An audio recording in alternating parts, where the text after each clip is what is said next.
So if they revoke it, what happens is that for the year that they revoke it, the captive is treated as a U.S. corporation, non-insurance company.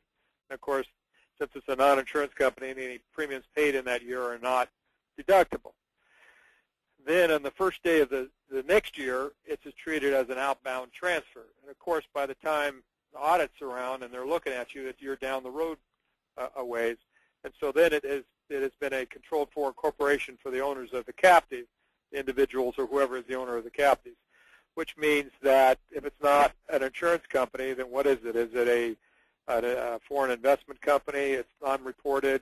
There are all potential types of penalties that the IRS can arguably try to throw at you. So that there's increased risk there.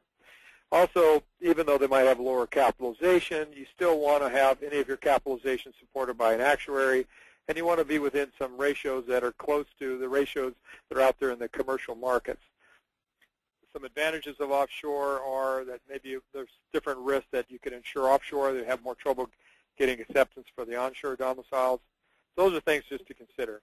Generally, I recommend going onshore, less risk, but it depends upon the particular circumstances. I have one client that's in Bermuda. The reason why they're in Bermuda, they have their reinsurance in Bermuda, so and the reinsurer likes their captive to be in Bermuda. So you got to look at each particular fact pattern.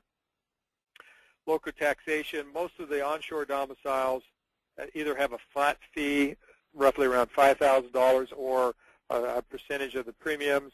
If it's smaller captives, it usually works out to the same $5,000 amount, although if it's a larger captive, it can be quite a bit more. Offshore, the local taxes are less.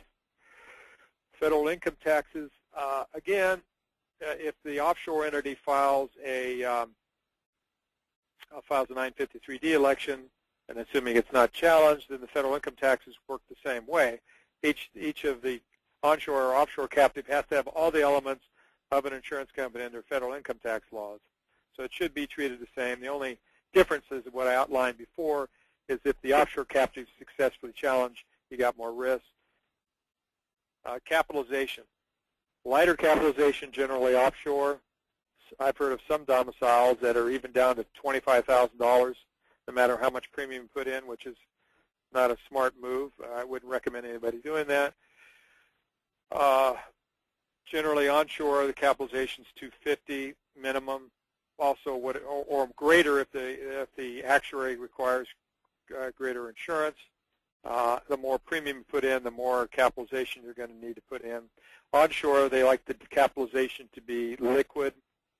So if it's the $250 minimum, they want that $250 liquid at all times.